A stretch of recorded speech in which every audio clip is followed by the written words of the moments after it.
আজকের টিউটোরিয়ালে দেখাবো হচ্ছে কীভাবে বিমুভে অফার সেট আপ করতে হয়। এইটা আমার বিমুভের থার্ড টিউটোরিয়াল। যারা বিমুভের আগের টিউটোরিয়ালগুলো দেখেননি তারা প্লেলিস্ট থেকে আগের টিউটোরিয়াল প্রথম এবং সেকেন্ড টিউটোরিয়ালটা দেখে আসবেন, নয়তোবা এই টিউটোরিয়ালের আগাগোড়া কিছুই বুঝতে পারবেন না। তো অফার সেট আপ করার জন্য বিমুভে আমাকে যেটা করতে হবে, অফারে ক্লিক করতে হবে। অফারে ক্লিক করার পরে বিমুভ এরকম একটা ইন্টারফেস দেবো। তো আমরা যেটা করবো সেটা হচ্ছে নিউয়ে ক্লিক করবো। নিউয়ে ক্লিক করার পর অফার নেমটা দেবো আমি। আর যেটা করবো সেটা হচ্ছে আমি সিপি বিল থেকে একটা অফার নিয়ে সেট আপ করতেছি। অল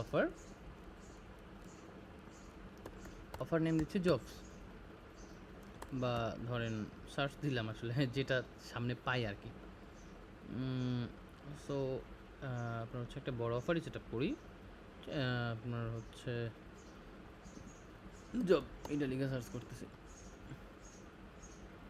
আচ্ছা, এইখানে মূলত আমরা এইটা ভালো অফারই পাচ্ছি না অ্যামাজন। সো এটা হচ্ছে ভালো রেটের অফার পাচ্ছি না, যেটা সেট আপ করবো পে আউট, এটা ইউজ করি। হ্যাঁ, অ্যামাজন গিফট কার্ড ভার্সন 2 এইটা আমরা ইউজ করবো মূলত বিমুভে। হচ্ছে গেট লিঙ্ক, এটা হচ্ছে আমাদের লিঙ্ক। সো আমাকে যেটা করতে হবে সেটা হচ্ছে আমি মূলত ক্লিক আইডি পাস করব। ক্লিক আইডি পাস করার জন্য আমাকে যেটা করতে হবে সেটা হচ্ছে আমরা এখানে গেট লিঙ্কে ক্লিক করব। সো এখানে এস অনের জায়গা হচ্ছে ক্লিক আইডি হবে। হ্যাঁ, ওরা ক্লিক আইডি অ্যাকসেপ্ট করতেছে এইভাবে, সিপেবিল যেটা করে সেইভাবেই থাক। তো যাই হোক, এটা হচ্ছে আমাদের ডিফল্ট ইউআরএল। তো মাস্ট বি আপনাকে জানতে হবে প্রত্যেকটা ইউআরএল কীভাবে প্যারামিটার পাস করে, সো এটা জানতে হবে। সো সব নেটওয়ার্কগুলো দিয়ে দেয় এখানে সব কিছু, তো এটা মূলত দিয়ে দেন একটু ডিফারেন্স। সো আমরা যেটা করবো এখানে ক্লিক আন্ডারস্কোর আইডি ইউজ করবো। সো এইভাবে ইউজ করবো। অফার নেমটা প্রথমে নিচ্ছি। অফার নেম হচ্ছে এটা Amazon gift card version 2 pay out, এখানে দিয়ে দিচ্ছি, আমরা এটাই দিয়ে দিলাম। আচ্ছা, এখানে এটা কি গ্লোবালি হবে নাকি নির্দিষ্ট কোনো কান্ট্রির জন্য? তো নির্দিষ্ট কোনো কান্ট্রির জন্য হবে, তো আমি ইউনাইটেড স্টেট দিয়ে দিচ্ছি। আচ্ছা, এখানে ট্যাগ দিতে গেলে টাকা যাবে ভাই, আমি টাকা দেবো না, আমার কাছে টাকা নেই, ভাই গরিব মানুষ। আচ্ছা, ইউআরএল এইখানে যেটা হবে সেটা হচ্ছে অফার ইউআরএলটা চাচ্ছে তারা। সো অফার ইউআরএলটা এখানে যেটা করব, এরা এইভাবে মূলত ডিফল্ট দেয়। আমি বলছিলাম যে S1 S2তে যে কোনোভাবে আপনি সেট করতে পারবেন। তো এটা যেহেতু ক্লিক আইডির মাধ্যমে এভাবে নিচ্ছে, তো সেহেতু আমি S1 S2 সেট আপ করার দরকার নেই। ক্লিক আইডি, তো ক্লিক আইডি ইকুয়াল টু এইটা আমরা প্রথমে এখানে সেট আপ করে ফেলবো। ক্লিক আইডি দেওয়ার পরে click ID equal to click ID, মানে আমার যে ক্লিক আইডিটা আসবে ওইটা ওর ওখানে চলে যাবে, ওই ক্লিক আইডিটা ব্যাক করে দিলেই কিন্তু কনভার্সনটা কমপ্লিট। So click ID. এখন এখানে আমাকে দেখতে হবে ওরা কী কীভাবে অ্যাকসেপ্ট করতেছে। সো আমরা জাস্ট একটা কিন্তু ক্লিক আইডি পেলাম, আমরা যাবো হচ্ছে পোস্ট ব্যাকের ডকুমেন্টেশনে। এর আগে টিউটোরিয়াল যারা দেখেননি ভাই, তারা মূলত আসলে এইটা বুঝবেন না, আগের টিউটোরিয়ালগুলো দেখে নেবেন। সো পোস্ট ব্যাকে চলে যাবো। যারপর পোস্ট ব্যাকের ডকুমেন্টটা দেখি ওরা কী অ্যাকসেপ্ট করতেছে। S1 S2 lead ID click ID country ID মানে ইউজ করতেছে। সো আমি যেটা করবো এখানে হচ্ছে আমি আর কী কী প্যারামিটার পাঠানো যায়, আমরা কী কী পাঠাবো। সো আমাদের যেহেতু আমরা কোনো অ্যাফিলিয়েট সেট আপ করতেছি না, আমরা ক্লিক আইডির মাধ্যমে আমাদের সব হয়ে যাচ্ছে, আমার অন্য কিছু দরকার নাই। সো আমরা এভাবে সেট আপ করতে পারবো। সো এখানে pay out type auto or manual. Auto যদি হয় তখন যেটা হবে, ওইখান থেকে যে আমাদের যে এর আগে টিউটোরিয়ালে যে আমরা পোস্ট ব্যাকে পে আউটটা সেট করছি, ওই পে আউটটা এখানে অটোমেটিক শো করবে। সো যদি আমরা ম্যানুয়ালি দেই তখন যেটা হবে, নির্দিষ্ট আমরা যেরকম দিচ্ছি ওইটাই মূলত কাজ করবে।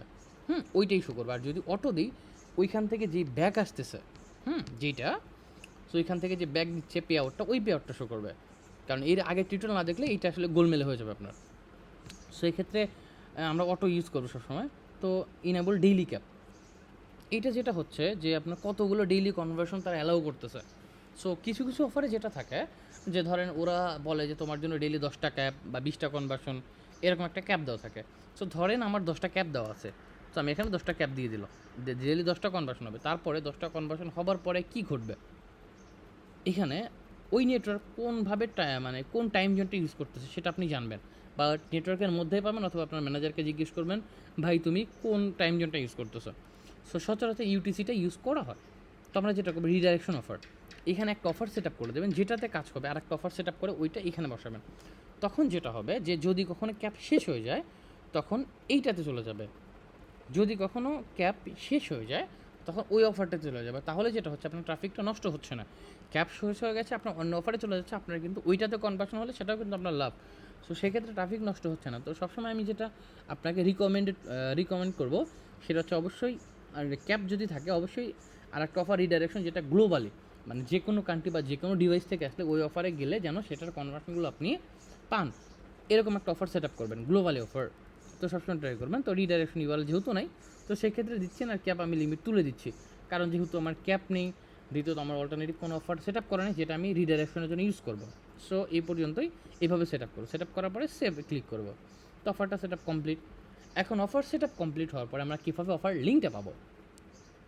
তো অফার লিঙ্কটার জন্য আমাদের যেটা হবে, সেটিংসে যেতে হবে। এখানে হচ্ছে অফার লিঙ্কটা পাওয়ার জন্য আমরা এখানে অফারে ক্লিক করব। অফারে ক্লিক করার পরে আমাদের যেটা করতে হবে, এখানে হচ্ছে ট্র্যাকিং ইউআরএল। এই যে দেখেন এখানে হচ্ছে আপনার ট্র্যাকিং ইউআরএল, আর হচ্ছে মাল্টি অফার ইউআরএল ক্লিক, যেটা হবে মানে প্রত্যেকবার কোন কোন অফারে চলে যাবে। আর এখানে কিন্তু আপনার মূলত এইটা ইউজ করবেন আপনার মানে অ্যাডের জন্য, হ্যাঁ। আর এখানে হচ্ছে আপনার পোস্ট ব্যাক ইউআরএল দেওয়া আছে। তো এখানে আপনি পোস্ট ব্যাক নিয়ে কথা বলছি এর আগে টিউটোরিয়ালে, আশা করি আর এখন বলতে হবে না। তো সবাই বুঝতেছেন, যাদের পোস্ট ব্যাক নিয়ে সমস্যা আছে তারা আপনি যেটা করবেন, এই টিউটোরিয়ালটা আপনি আগের টিউটোরিয়ালটা সুন্দরভাবে দেখে নেবেন, তাহলে এই যে মানে সংকোচগুলো এগুলো অটোমেটিক্যালি আপনার দূর হয়ে যাবে এবং বুঝতে পারবেন। সো এটা হচ্ছে ট্র্যাকিং ইউআরএল। তো ধন্যবাদ সবাই, ভালো থাকবেন।